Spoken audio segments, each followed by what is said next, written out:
What if I told you that before you go to sleep tonight, something as small as an item from your kitchen could shift the way money feels in your life by tomorrow morning? Not in a vague, someday things will improve way, but in a very immediate sense. It might sound unrealistic at first, and that reaction is exactly why it tends to get overlooked. Because most people dismiss simple things, only to later wonder why they never tried them when they had the chance. This is not a prayer you repeat endlessly, not a complex ritual, and not something you need to buy or learn from an expensive system. It is a quiet, intentional action, something small, but done with awareness and consistency. And when even one part is ignored or rushed, the meaning behind it loses its strength. That is why it matters to pay attention fully instead of treating it like background noise. The idea is simple. Tonight, salt is placed inside your wallet before you sleep. Plain salt. Nothing exotic, but the way it is handled, the focus behind it, and the small step that follows the next morning are what give it meaning. Across different families and older traditions, salt was never seen as just an everyday ingredient. It was associated with preservation, with holding things in place, with stability and protection. In homes that went through hardship, people often gave symbolic meaning to simple objects, not because they were chasing superstition, but because they were trying to create a sense of order in uncertain times. That is where this idea comes from. Not performance, not spectacle, but quiet personal practice passed through lived experience. Salt keeps things from spoiling. It helps preserve what would otherwise be lost. And over time, people connected that same idea to money and stability. The thought was simple. What comes in should not immediately disappear. What is earned should not constantly slip away. Instead of feeling like money only passes through your hands, the intention is to create a sense of holding on to it longer, reducing that constant feeling of loss or shortage.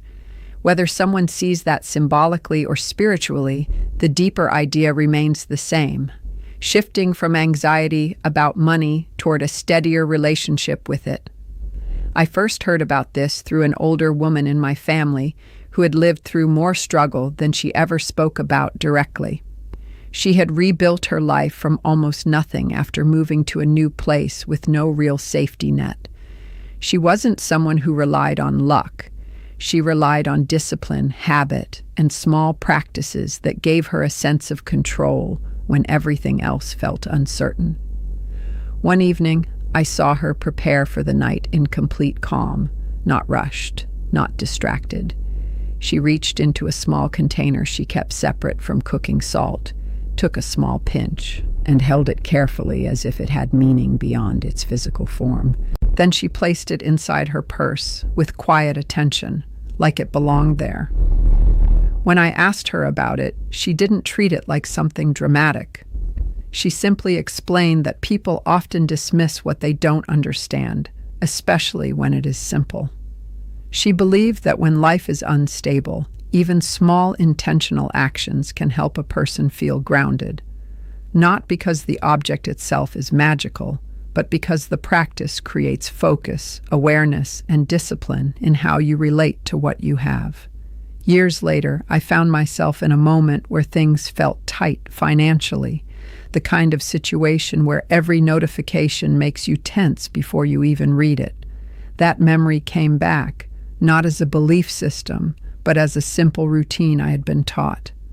I followed it exactly as I remembered. I cleared my wallet, placed the salt with intention, stayed mindful of the process, and went to sleep with it nearby.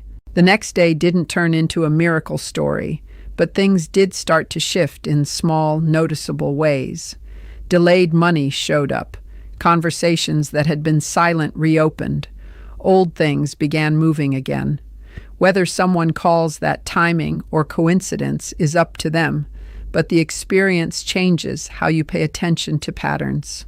At its core, salt has always symbolized preservation and protection. It doesn't just add flavor, it helps things last. That is why placing it in a wallet carries meaning for some people.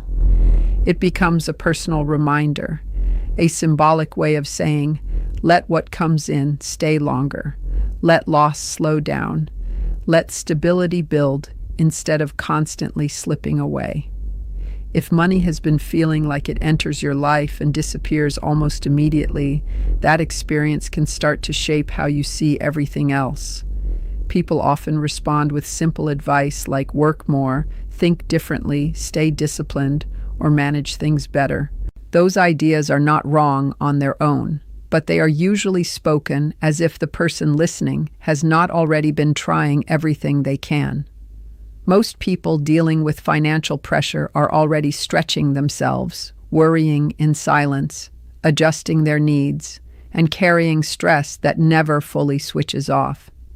It is not just about numbers on a screen. It becomes physical. It affects your breathing, your patience, your sleep, and even how you move through ordinary places like shops or conversations.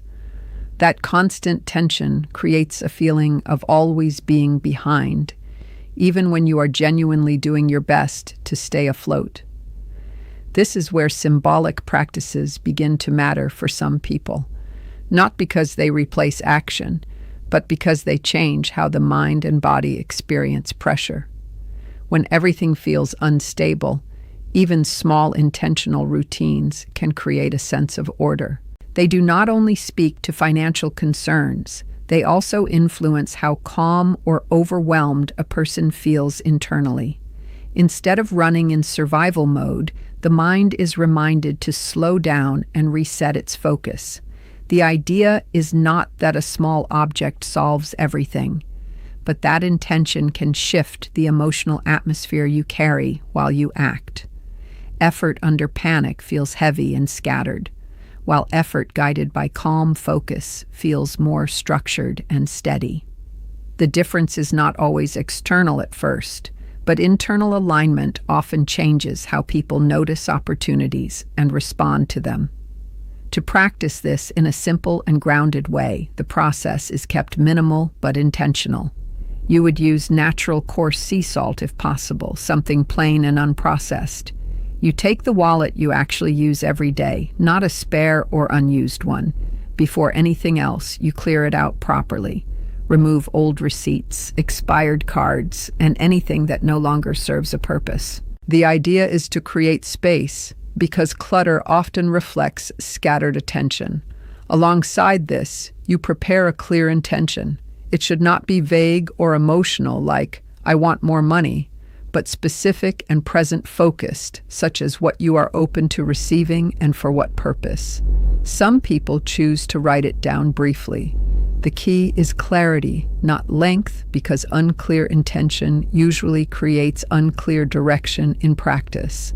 The timing is often chosen for the evening, usually before sleep, because that is when the mind naturally slows down and becomes more receptive to internal focus. Night brings a quieter mental state, where distractions are reduced and thoughts are less scattered. In that stillness, people tend to reflect more deeply on their concerns and hopes, even if they are not fully aware of it. The practice is done at that moment, not because of superstition, but because attention is less divided. It becomes easier to hold a single idea or intention without interruption. From there, the experience is less about expecting immediate external change and more about setting a focused internal direction that carries into the next day. Because when things get quiet at night, everything inside you becomes easier to hear. The mind stops resisting so much, the body relaxes, and the constant pressure of the day starts to loosen its grip. That is why you begin simply. Wash your hands first, not as a ritual of perfection, but as a signal to yourself that you are stepping into something different. Then take a few slow, steady breaths. Nothing forced, nothing dramatic. Just enough to let the tension in your shoulders drop and the noise in your thoughts settle. You do not need to feel completely calm or perfectly centered. You only need enough awareness to be present. If your mind drifts, gently bring it back. Even if it feels unusual or unnecessary, continue anyway. Often, real internal change starts right at the point where you stop demanding everything to feel logical before you begin. Take the salt next, but keep it simple and restrained. Only a small pinch is enough, nothing excessive or messy. The idea is not quantity, but meaning. Hold it briefly in your hand and look at it without rushing. It is ordinary, yet that is exactly what gives it symbolic weight when paired with focus. Bring it closer to your chest for a moment and pause. This is not about performing steps mechanically, but about directing attention clearly. In your own natural way, set an intention that reflects stability and protection around what you receive and keep. Speak it as a grounded statement rather than a request, as if you are defining direction instead of hoping for permission. The tone matters more than the wording. You are anchoring focus, not negotiating with uncertainty. Once your intention feels clear, open your wallet and prepare it with care. If you wrote anything down, place it inside where money is normally kept. Then gently add the salt on top or nearby, without rushing or scattering it. Treat it as a deliberate placement, not a careless action. This moment is about association between intention and symbol. As you do it, speak a simple reinforcing line in your own voice, something that connects preservation, flow, and steady movement of resources into your life. Keep it natural, not dramatic. After that, pause and let the moment settle instead of immediately moving on. The goal is to create clarity in action, not intensity or performance. Then use your breath as a final layer of focus. Bring the wallet closer and breathe slowly toward it, repeating this a few times with calm intention. This is not about physical effect, but about anchoring attention through repetition and presence. After that, place the wallet somewhere close while you sleep, ideally near you so it remains within your awareness as you rest. Before falling asleep, end the process with a simple closing thought that reinforces rest and openness, allowing the mind to release control for the night instead of continuing to worry or analyze. In the morning, the first moments matter more than people realize. Before checking your phone or engaging with the day, touch the wallet and acknowledge it with a sense of appreciation for stability and movement in your life. Open it calmly, without urgency, and allow yourself to reset your attention for the day ahead. The purpose is not obsession, but awareness. Over the following hours, instead of searching anxiously for results, simply observe what naturally unfolds.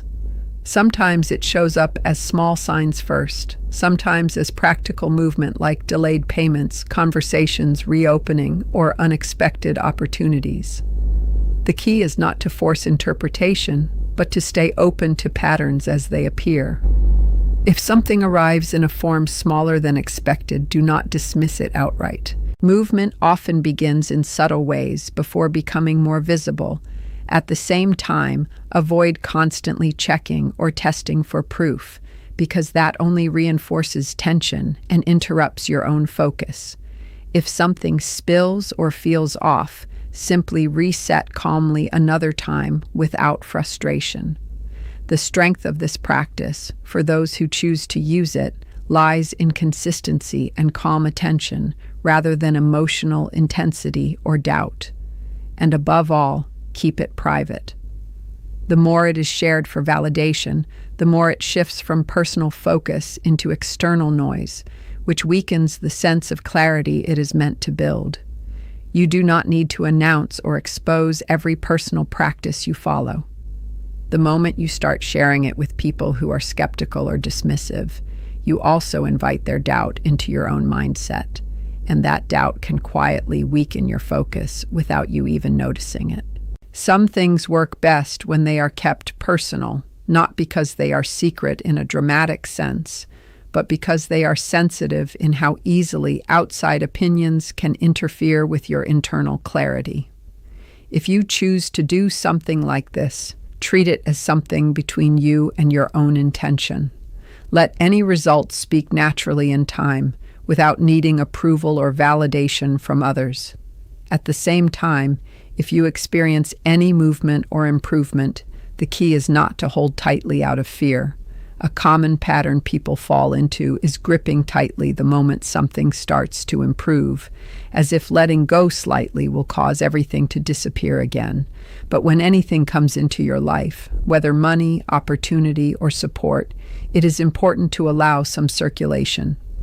That can mean giving, helping, tipping, donating, or simply acting from a mindset that is not rooted in panic. The amount itself is not the point. The internal state is. When giving is done from trust rather than anxiety, it reflects a shift away from scarcity thinking. It signals that you are no longer operating from a closed, defensive mindset where everything must be held tightly to feel safe. It is also important to reset and refresh the practice instead of leaving it unchanged indefinitely. After a certain period, or once you feel a sense of completion or movement, you can remove what was used in a respectful and simple way. The idea is not to keep accumulating old symbolic objects or turning it into clutter. Let things end cleanly so they can begin again cleanly. Fresh intention works best when your mind is not weighed down by repetition without meaning. What many people overlook is that no practice replaces action in real life. If there are emails to respond to, conversations to revisit, overdue payments to request, opportunities to follow up on, or unfinished tasks waiting, those still matter.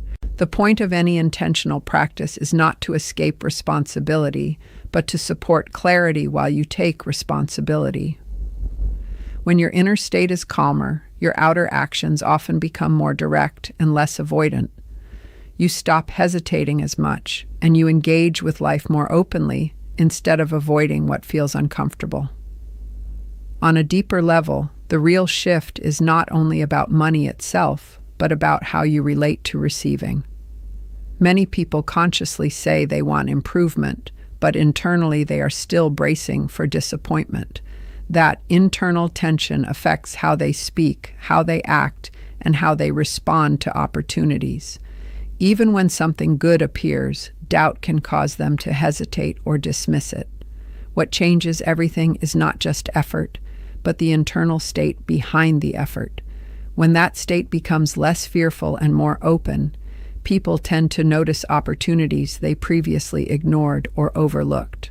That does not mean everything changes instantly or without effort. It simply means your perception and response begin to shift, and that shift influences outcomes over time. If you choose to try something like this, consistency matters more than intensity. Observing patterns quietly over time can be more useful than expecting immediate dramatic results. Write things down if it helps you stay aware of what is actually changing, even in small ways. Most importantly, approach it without desperation. Desperation creates pressure, and pressure often leads to impatience and doubt. The healthier approach is steadiness. You are not trying to force life into submission. You are trying to bring more order into your own attention so you can respond to life more clearly. Sometimes the first real change is not financial at all, but psychological, a moment where fear is not controlling every thought as strongly as before. If you do it, keep it simple. Prepare everything calmly. Set your intention clearly. Focus your attention without rushing, and then let the process end without obsession or constant checking. The next day, move through your life normally, but with more awareness. Respond when needed, follow up when appropriate, and stay open to whatever unfolds instead of forcing meaning too early. And even before any external result appears, the most immediate shift for many people is internal. A slight reduction in tension, a bit more clarity, a sense that things are not as stuck as they felt before. Sometimes that inner shift is what allows everything else to start moving in the first place.